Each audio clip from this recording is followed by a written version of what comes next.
And there we go. Okay, so some people have asked, how can I see one that I've missed? And you can go to my website, G. Gregory Bancroft. So it's George Gregory Bancroft. I just used the initial. GGregoryBancroft.com. And then you can go through all kinds of really cool stuff, blog and books and all kinds of things. And then down at the bottom there are those little icons. You can just click on the YouTube. That'll take you right there. You can also go to YouTube and look up Greg Bancroft. And you'll get a plastic surgeon out of Dallas, and you'll have to weed through a bunch of his. It's kind of interesting, actually, and to find mine. But go to my website, GGregoryBancroft.com, and there you'll find it. So, people of God's delight, good morning. And happy birthday, right? Pentecost. The only thing red I had was a Sounds t-shirt. I didn't think that was really appropriate. Although kind of maybe. But I have to duck out here because we've got confirmation at our church and Bishop is coming, so I thought, well, a little decorum might be in order. Anyway, happy birthday. Last week we talked about embrace failure. Let me just ask if there's anybody brave enough to share something that they remember from last week. You don't have to. I'm just wondering if there's anybody who might go, oh, hey, I remember. Yes, ma'am. Don't should on yourself. Yeah. Can you say a little more about that? We come up with, well, our environment, our experiences try to tell us what we should be, what we should do, and we don't have to believe that. Yeah. Thank you. Yes, ma'am. I was thinking, we're a culture that lives on shame. We're shaming ourselves, we're shaming others. It's a culture of shame. Yes, ma'am. You can't do good enough. Right. Yeah. And we'll say even more about that next week, how religion plays into that. And for those of you not here last week, I was an Episcopal priest for many years, now retired, but we have done a number on ourselves. Because not only have we should on ourselves just in general, but we've added a theological overlay to that. So now we don't measure up in the eyes of God. Oh dear. Yeah, now we've done a double whammy on ourselves. Thanks for that. Anything else? 3 out of 10 on the test would get you a solid F. 3 hits out of 10 and baseball would get you in the Hall of Fame. Atta girl. Yeah. 3 out of 10.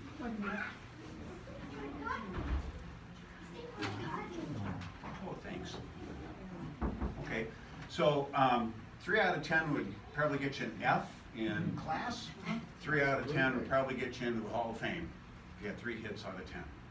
So I love that because I am not super organized. I am not always super calm.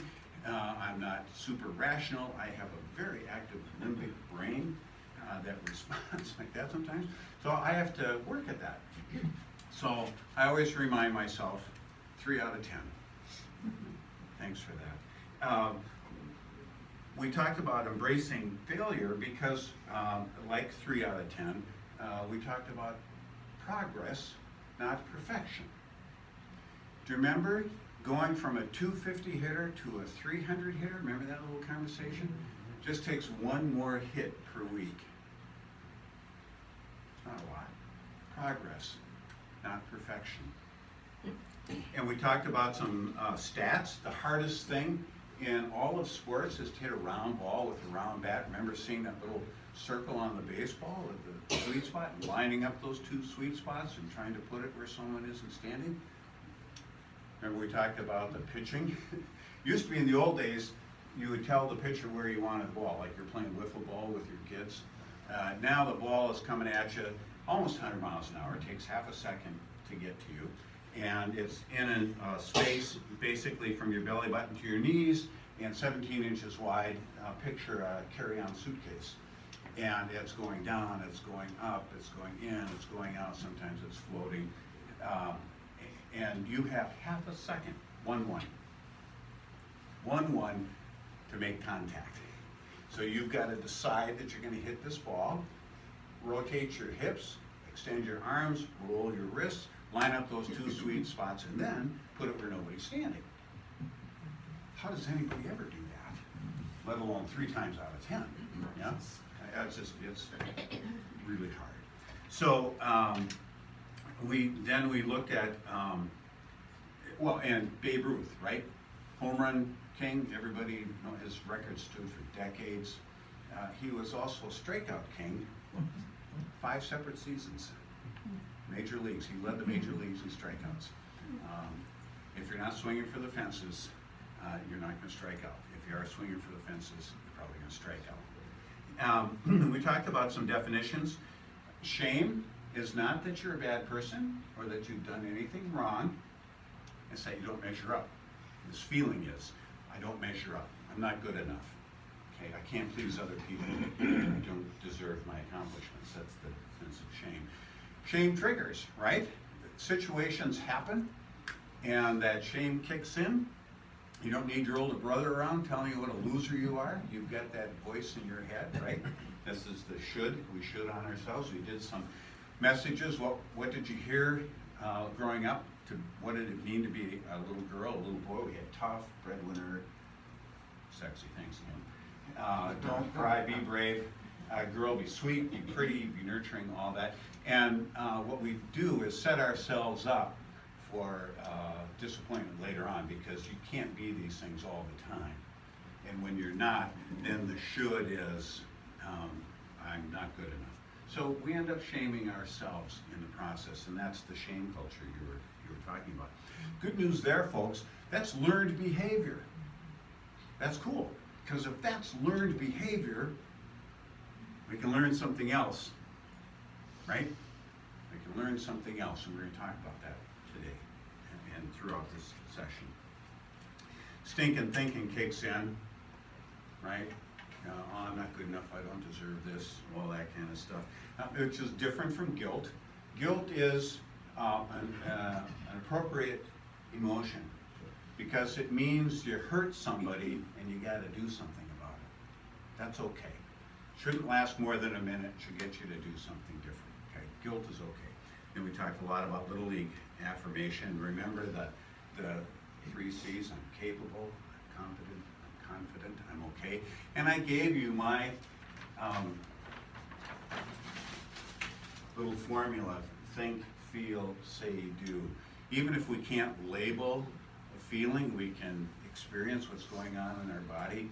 Like we're going to throw up, a lump in our throat, our red cheeks. Okay, women tend to have an easier time of putting a label to that feeling. I'm sad, I'm whatever. Men have a harder time doing that, but we still have the same bodily reactions, which is cool, because then you can go, oh, hey, I bet I'm experiencing a shaming moment. And I gave you one approximate cause was going into a friend's really nice house and working through all that, what I was feeling, what I was saying to myself, okay, and then what I did, and how I ultimately engaged in the party. Okay? What did I leave out? Is that a pretty fair summary of what we went through last week? Okay. One other thing, I have hearing aids. It's a good thing, it's a bad thing. Good thing is I can mostly hear you. The bad thing is I hear myself sometimes too well. So where before I would be yelling at you, my grandkids would point that out. Papa, I can hear you. What happens is I hear myself so well sometimes I don't speak up. So if I'm competing with a fan, you can't quite hear something, please raise your hand. Also know that this will be recorded and it'll be up online, you can listen to it, but sometimes it's fun to be live and listen to it live. So just raise your hand if you can't hear me, okay? So we're going to talk about Little League affirmation. See it, hear it, use it, excuse me. And on page 10 and 11, it's after the chapter on Little League, there's a section called In the Batter's Box. And after each of the little chapters, there's a little section. You open it up and you see home plate, you see the batter's box, And they'll have some questions or some comments and things to think about. In this one, page 10 and 11, it's asking you to use, to be really conscious about using only affirming words in situations. I'm not going to put anybody on the spot, because I know all of you did this, but it's an interesting exercise to try to do that, especially when you're stressed out, and I'll show you that in a minute. But this is, again, what we're talking about, this shaming environment. That's become our learned response. Who do you think you are? What were you doing? Why did you do that? Oh dear God, why? So we can unlearn that and learn other things, okay? That's the good thing about learned behavior. It doesn't mean you're destined to only respond a certain way, okay? It's like, I have brown eyes. I can't undo that. I have brown eyes, okay? That's not learned behavior. That's a given. But responding in a shaming way is learned behavior. So we can unlearn that, we can learn something else. Good news. So a couple weeks ago, my wife and I were in Boston. Excuse me one second. Yeah. So we were in Boston visiting our son and his family. We live, by the way, with our daughter and her family here in Nashville. That's why we're in Nashville. 3-generation family under one roof. Daughter, son-in-law, 2 grandkids, 3 cats, and a German Shepherd the size of a small truck. And just so blessed beyond measure for that. If we could figure out how to get our other kid here with his family, it would be great. But they both have really good jobs and they really like where they are. Anyway, so we were in Boston and we were able to see our grandson's baseball game. Well, the field is just constantly packed, you know, and if you go long, that, you know, affects everybody else down the line, right? Well, our little guys couldn't get on the field right away, so they went off and they're warming up over on another part of the park. And this girls' high school softball team was finishing up, and it was Arlington Catholic that had the most incredible spirit that I've seen in a long time. They're out in the field and they're yelling at the pitcher, "You got this batter, come on, Lisa, you can do," you know, whatever. And then there's a play out in the field and a throw, good hustle, you know, all the way. Then they come in and they're standing behind the fence, and the numbers on their back. This one girl was Molly, her number was 6. "Hey Molly, Mall, hey 6, come on 6, you got this 6, go Molly," you know, non-stop. I mean, it was incredible to see this. They crushed the other team, by the way. It was unbelievable. Well, that bled over to our little guys, because when they came up, they started doing the same thing. And our grandson's name is Duncan. His number is 5. His number is 5. "Come on, 5. Come on, D. Come on, Duncan. You got this. Come on, D. Let's go." They took them by 8 runs. It was just phenomenal. So we're going to practice this a little bit. We're going to get outside our comfort zone a little bit. And I'd like you to turn to somebody next to you, and here's the instructions. If you're looking at a woman, you're going to say, "Atta-girl." If you're looking at a man, you're going to say, "Atta-boy." And then you can add whatever you want. Good hit, good swing, good hustle, you got this, okay? But let's start with atta-boy, atta-girl. Atta-girl,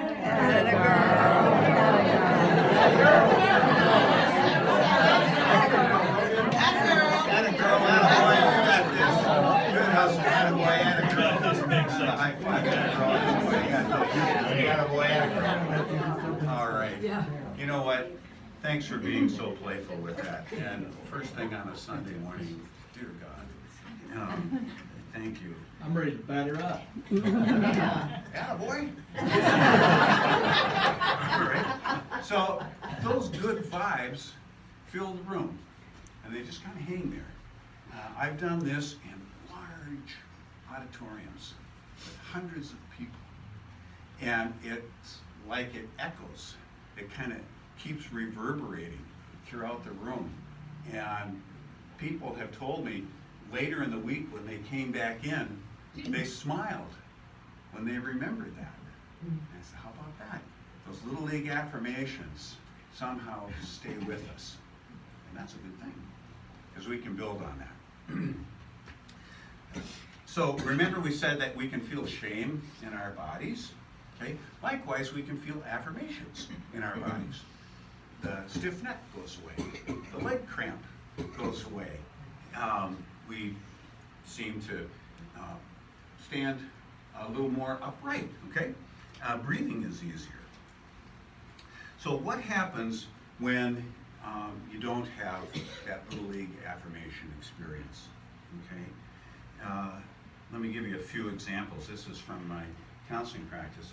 My doctorate is in adventure-based therapy, and people say, what is that? Y'all have heard of Outward Bound? Yeah, our neighbor to the east. That's where it came from, North Carolina. Anyway, I used Outward Bound as the treatment protocol in working with clients, and especially a ropes course, 30 feet in the air. Good stuff. And what I heard through the years from a lot of people is how shame has affected them in so many, many ways, in relationships, at work, in school, on and on and on. So I just have a handful of illustrations for you. At work, I've seen people who are afraid to take risks because they don't want to be singled out. Because what if it fails, right? If it fails, everybody hides for their desk, or heads for their desk. Poof, right? Of course, if it succeeds, everybody's going for the light. That was me, that was me. Well, what if it had been a failure? Poof, who did this, right? Because they are afraid of the repercussions. It affects productivity as a result. And one of the things that just really chaps my hide is the annual review. It's changed a little bit through the years, and my son-in-law is a personnel director for the state, so I mean, we get into this all the time, and he shares this with me. But anyway, we at one point, you may have had this in your own experience. We had this line, name a strength, okay, of this individual, and name a weakness, okay. Well, then they got a little savvy and they said, oh, we probably shouldn't call it a weakness. Let's call it a growing edge, right? Or it's an opportunity, right? Whatever, weakness, growing edge, opportunity, that's what they pound away on constantly. So that we can feel as lousy about ourselves as possible, and our managers can have cover for not giving us a raise, not offering us a promotion, and when the ship hits the sand, say that fast, they can have cover for why they need to release you. Okay, because you didn't measure up, you're not good enough, you obviously couldn't do the job. Because of the weakness, opportunity, whatever, okay? Well, I would try to play that game as best I could, and I was more or less not successful. But one time I was successful. This woman, Katie, was a very promising young woman, very sharp, very, very sharp. And her team didn't feel like she cared about them, and which was too bad. I mean, I used to tell her, you can't help being Norwegian, that's just who you are. Not a lot of love there, see. But she cared deeply about her team. And I would recommend to her that she go out into the cube farm and spend some time with her peeps. Don't pester them. Don't be like that guy in Office. Remember her Office Space? Remember they had the cup of coffee and his thumb in there and he'd walk out. Yeah, Pete. Don't be that. Don't be irritated. irritating. But just kind of look and see, and hey, how's it going? You know, how was the game last night? You know, how was your kid's hockey game, or you know, that kind of thing. And just kind of schmooze a little bit. Take them to lunch. Don't go one-on-one. As a young woman, I wouldn't recommend that because most of her team were men. But invite them in pairs and go out to lunch with them. You know, bring in pizza. Well, she did do that. She brought in pizza one day into the break room. Hey, and they all come like hungry pigeons. And she starts talking business, and they all say, I said, "Oh dear, Katie."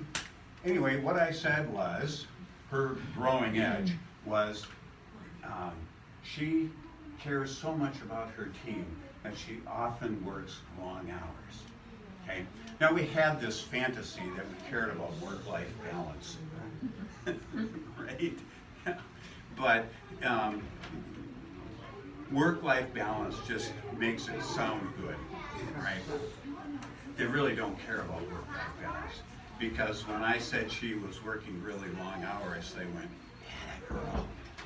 Yeah. Instead of, "You get home, you know, you play on that softball league. What are you doing here at 6 o'clock? Get out of here." They didn't do that. They went, "Yeah, girl." But so I took that negative and turned it into a positive for her. What I could have said was, she doesn't know how to interact with her team. She cares about performance, but she doesn't get out and interact with her team. That would have also been a true story. Okay, but I didn't do that. So that's how we play at this. In other situations, I had a young man who committed suicide.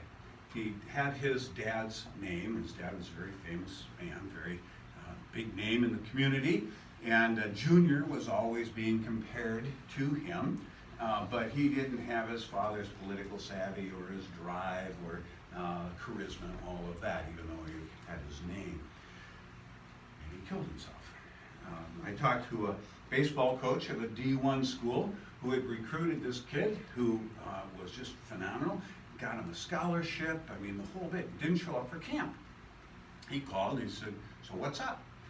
And the kid said, this is quoting the coach, "I just don't measure up to the other guys." That's what the kid said. And the coach said, "We wanted you, we recruited you, we gave you a scholarship, we want you to come play for us. Okay? You're gonna have to work at it just like everybody else, but you know, you'll get there, we'll get you there, it's okay." No, he just couldn't do it.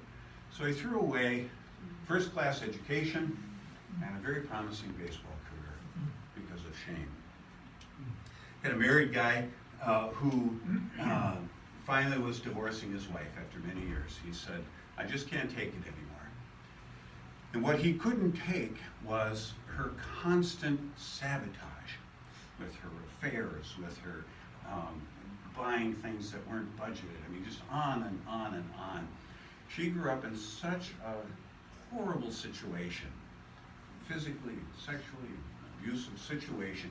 She did not believe that any man as nice as him would ever want her. She just couldn't believe it. And so she would do everything in her power to prove that. And finally he said, "I'm out." What a shame. You know, how sad. Well, when you do have affirmation, it looks kind of like this. This delivery guy came into our office one time, and we had this little tiny vestibule, and he had one of those great big dollies, you know, the kind that you lay down, it's kind of a platform, and carries lots of stuff. Well, he comes in, he spins around, and there's some people there, and I said, "Don't try this at home, this man's a professional." And he smiles, and he's like that, and he rearranges his boxes, and he said, "Oh, now I gotta go to the other side of the building." So, "Okay, here, let me get the door for you." And I said, "Oh, I got it." And I said, "Well, of course you do, you're a professional, but please allow me." So he gets up, he spins around, he goes down the hall, kind of a little bounce in a step. It was kind of fun. Server came with all 6 of our beverages and the nachos in one trip. She puts them down without spilling anything. I look at her and I said, "Wow, I didn't even know that was possible. Nice job." Had a valet parking situation one time, and I'm going up to the place to pay, and I'm getting my wallet out of my pants, and there's this the kid that I had just given my ticket to. And I thought maybe you couldn't find the car or whatever, but it was right there. And I went, holy cow, what'd you do, run? He said, yes, sir. I said, oh, wow, okay then. And he got a nice tip. It was amazing. Kid comes in from cutting the grass and you say, nice job. Because believe me, anybody who cuts the grass other than me does a nice job. You know what I'm saying? You don't have to edge, who cares, you know. And this is not everybody gets a trophy kind of thing. Because when I hit a bad shot off the tee, which is about 9 times out of 10, I don't want you telling me, hey, nice shot. Are you kidding me? It's 30 yards straight into the woods. What am I doing wrong? Well, you're lifting your head, you know, you're twisting your arms. Okay, that's helpful. Thank you. I don't What need a should you trophy do for in that situation? What should you do in What that should- situation? I should say- You just gotta turn around and go back to golf cart. Boy, you suck. What are you playing golf for? Feels a little different, doesn't it? A little shy with that. Then I had a guy who was booking an event here in Nashville with a conference thing that he does. He'd never booked Nashville. He'd been booking smaller venues, Des Moines, Grand Rapids, Kansas City, all great places, love them. Reminded him that Nashville, even though it's a small place, only about 1 million people, it's a Class A, it's a Tier 1 city, it's Vegas, it's Los Angeles, it's New York. We have A-list celebrities who take 1.5 years or more to book a venue here. We're at best 3 months away, maybe 2.5 months realistically away from when you want to do this thing. And I tried to persuade him to back away. He said, well, I've already put deposits down and all. I said, I know, but let's cut your losses now. Finally, he comes to me, he said, well, yeah, I'm gonna wait. I'm gonna take more time. And I said, okay, great. And he said, oh, well, I guess I just paid the stupid tax. And I went, Well, you've never booked Nashville before. You used the best information you had, okay? Proved not to be adequate, that's okay. How about if we call it life tuition? And he goes, life tuition, I like that better. That sounds better, doesn't it? I said, yeah. Does it feel better? And he says, yeah, it feels better. Okay, let's call it that. Okay. Now, what happens if you're ever stressed, if you're ever tired, ever under the weather, and you get in a situation where you've got to respond almost immediately? It's not a little league situation, it's a hot mess. Okay? Well, our brain is a wonderful thing, especially the cerebral cortex. We've got this wonderful ability for rational thought, for contextualization. We're able to deal with nuance, we can do critical thinking. I mean, it's a wonderful piece of our anatomy. It's good stuff. We also have a limbic brain, sometimes called our lizard brain, reptilian brain, and it's almost instinctual, responds to previous stimuli, puts in motion that fight or flight response, okay? And unfortunately, it often controls our responses, especially our words, our reactions in stressful situations. That can have shaming consequences for people. But, as you might expect, there's good news, okay? If you can't think of all the different stuff because you're in the heat of the moment, it's a hot mess, and you're ready to kill somebody, let's do this. Big, little. Okay? That's an E. Big, little. What do I mean by that? It's one up, one down situation. Big has to do with affirmation. Affirmation, we know, builds people up, strengthens relationships, builds community, right? It edifies other people. It enhances the other person's self-esteem, okay? It encourages innovation. That's what big is. That has to do with affirmation. Little has to do with shaming, diminishing people, okay? minimizing people. It has to do with tearing down or engendering fear. It weakens relationships. It breaks up teams. It undermines community. Okay? Big, little. So you can quiet your limbic brain, especially if someone is on your last nerve or rubbing your fur the wrong way. You can be one step ahead of your salamander cousins. So ask yourself, big or little? Is the situation big or little? Is there blood? Bones sticking out of the skin?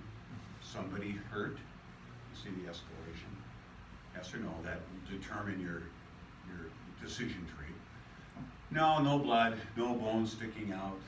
It's basically okay. All right. The response, big or little?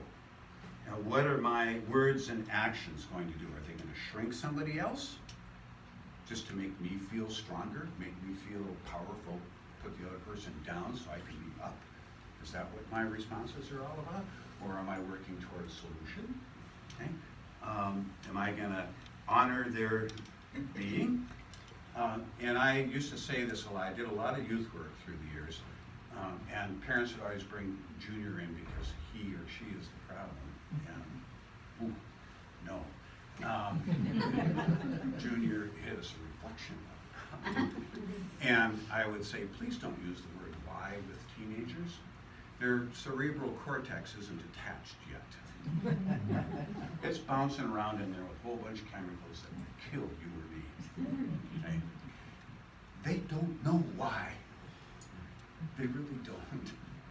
Please don't use why with kids. Okay?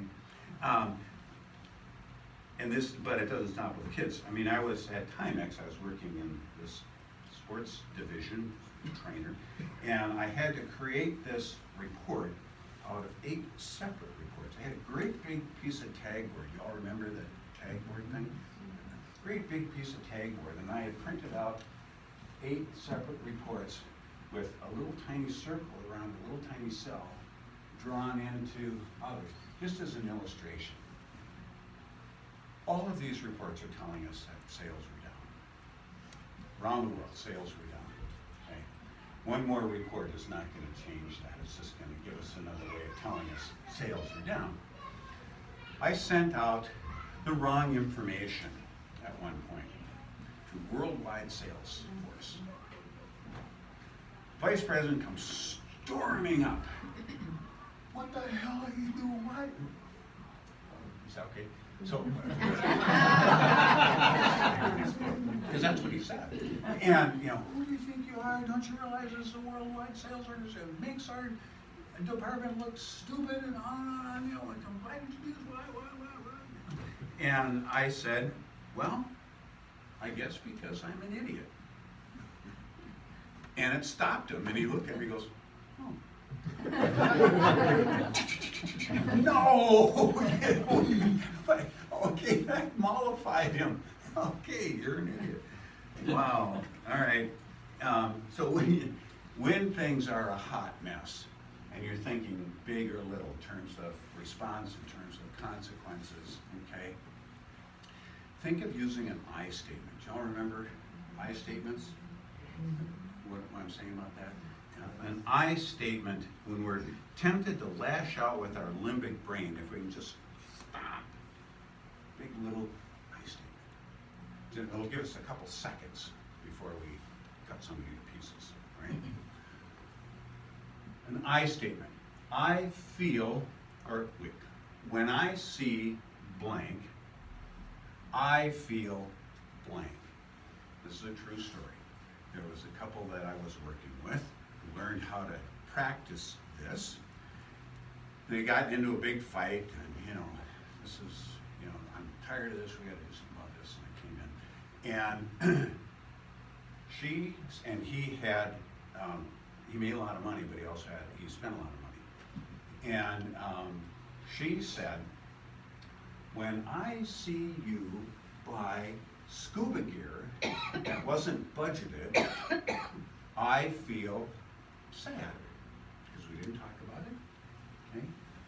I'm scared because I thought we were gonna have a regular savings plan for the kids' college. Again, I'm afraid we're not gonna have that, so she gets nervous about down the road. I feel blank, right, when I see this. Well, when she was able to say, when I see you buy scuba gear that wasn't budgeted, I feel sad. It freed him to say, because he wasn't on the defensive, I mean, how can I argue with your feelings, right? He said, I see what you're saying, yeah, I got it, I'm really sorry. Let's talk about this. That's what we did. You can always fix things, and conversations are never ended. You can always go back to them. Oh my gosh, we're almost out of time. Yeah. Okay, 3 times out of 10, right? Let me give you one quick illustration of what happens when you have Little League affirmation in your life. Lorelei, our 7-year-old granddaughter, shows up at our door with her bike helmet on. This could be anything. She could be warrior princess, she could be space traveler, who knows? I opened the door and I said, hey Lorelei, what's up? She said, Papa, will you play with me? And I said, sure, what should we do? She said, I want to keep riding my big girl bike. Okay, she was getting pretty good at it. No training wheels, of course. Couldn't use the broomstick on the frame like I did with her mother when she was little, okay? I had to run alongside of her and catch her if she fell. Well, she's doing a pretty good job. We have this big flat part of the driveway, big area, so she was going around that. She was doing really well. But then the driveway is very steep, very long. Oh my gosh. And she caught that vector and went straight down. And